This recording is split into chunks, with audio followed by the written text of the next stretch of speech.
This week on Full Throttle, we review the best of the action from Cadwell Park. It's round 9 of the British Championships. David Jeffries gets a proper job. He rides Superstocks and Superbike back to back. Christopher Mewland's a week away from his World Championship debut, but this week he's DJ to deal with. It's all changed at the front of the 125s. Christopher Martin and Stuart Easton come of age. Callum Ramsey had an eye on the end of the rainbow. Can Jason Davis stop the Scot? 2 rounds, no submissions, fight drawn, rematch Mallory Park.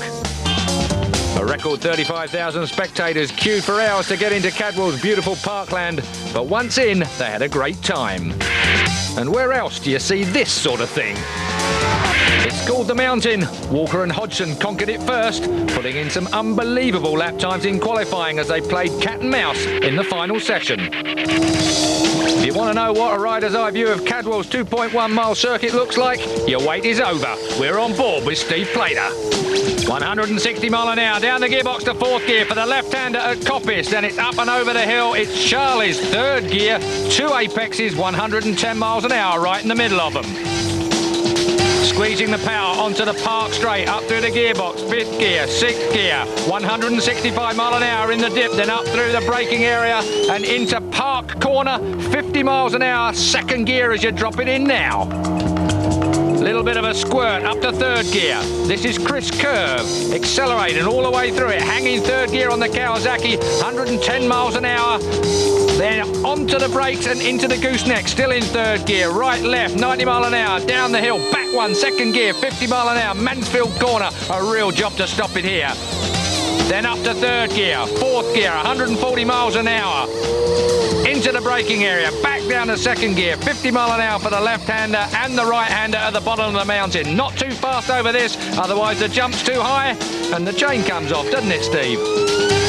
Still 2nd gear, middle of hall bends, 60 miles an hour, back to 1st gear, a short 1st gear on the Kawasaki here, 30 miles an hour now to right-hander, short shifter into 2nd, 60 miles an hour at Barn Corner, bit of a double apex right-hander here, onto the start and finish straight, all the way back up to 6th, and 160 miles an hour again.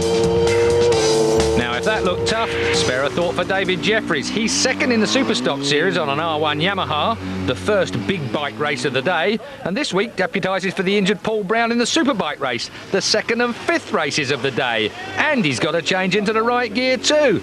Richard Branson would not be happy if DJ wasn't branded right. 50 laps at Cadwell Park is hard work by any standards, but having to acclimatise to a Works Virgin Mobile Yamaha is a tall order. The thing with the Superbikes is it's just the next stage up. It's just harder work, it's more physical, moving about on the bike, you're riding harder, and as we've all seen, the Superbike boys don't hang about.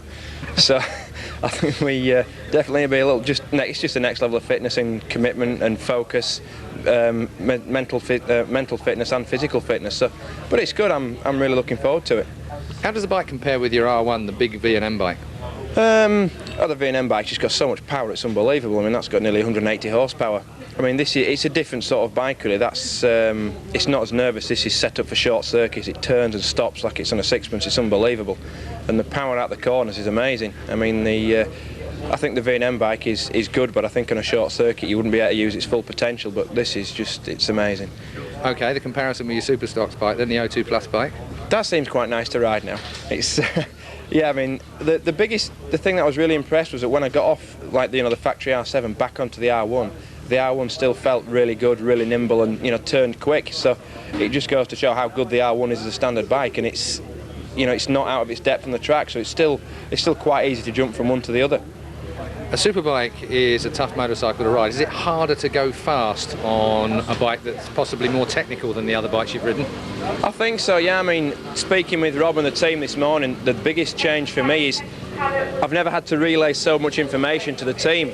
They want information on brakes, gearing, footrest position, handlebar position, the tyres, the seat, it's everything. It's just, you know, they just want so much information so that they can make the bike work well for me, and that's sort of the biggest difference at the minute, is getting to work with the team and learning how to relay the information from the bike back to the team.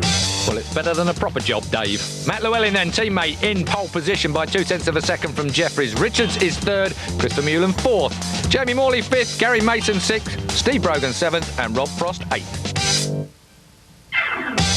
On row 3, it's Andy Tinsley, Jago Chapman, Gus Scott and Ian Campbell. Ian Duffer, Steve McMillan, Chris Heath and Russell Baker round out the top 16 and the front 4 rows. Superstocks are assembled on the grid then for the first race of the day at Cadwell Park. We're in for a good and I'm sure the Reds rise now. Oh, hold them. The starter held them so long. Chris Vermeulen, though, well, he didn't fall asleep at all. Vermeulen, number 4, is away from the outside of the grid. Chris Vermeulen then has done the business, going up into the corner at Charlie's. It's a double right-hander, so Vermeulen leads in 66, has fallen through there as well as Gary Mason. So Gary Mason has got a great start up into second place. So Gary Mason's Kawasaki has followed Vermeulen after the starter held them on the line for what seemed like an eternity. Lap 1 of the 16. It is 2.173 miles around this superb Cadwell Park track. It's narrow, it's undulating, it's uphill, it's down dale, it's everything you could want from a racetrack. Every rider loves it, and a Superstocks bike is a great bike to be out on. It is 4 Vermeulen over the line, 66, coming under attack now from David Jeffries R1.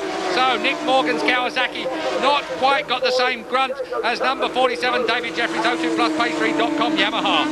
Gary Mason, well, he was in second place over the line, but in third place by the time he got to turn 1, which is Charlie's, his Coppice corner. And they're on Charlie's, then down towards Park now. They're on the Park straight. I use the word advisedly, it's not really straight at all. This is Park corner, the right-hander. Oh, and through has gone Llewellyn now. Llewellyn has gone up into third place.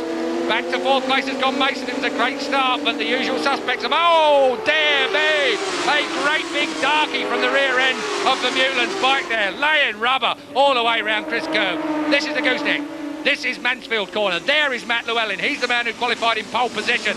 He leads the series, but David Jeffries has been closing in on him. But Matt Llewellyn, 0.2 of a second faster than anybody else in qualifying. He's in third place at the moment. Vermeulen is the target for the 202 Plus Pace3.com Yamahas. Oh, look at those two Yamahas. Wow, dear me. This time, Jeffries has made it stick. Llewellyn has the weight line astern. Vermeulen goes second. But it's David Jeffries then that made the R1 Yamaha power count. Through Charlie's corner, the first part of the right-hander, then the second part of the right-hander, then it's squeeze the power on as hard as you can, onto the back straight. It's Park straight. David Jeffries takes a look. He's dropped Vermeulen. Vermeulen has trouble though with Llewellyn. Llewellyn in the dipper. Park comes up to Park corner, and he has passed on the power Vermeulen, and Vermeulen had a quick look at him on the inside of Park there. So, the 02 Plus Pace3.com Yamahas are out in front, line astern. If David Jeffries finishes first, he will gain another 5 points on Matt Llewellyn in second place, and that really will put the cat amongst the pigeons as far as those teammates are concerned. Llewellyn leads the series, but not by much.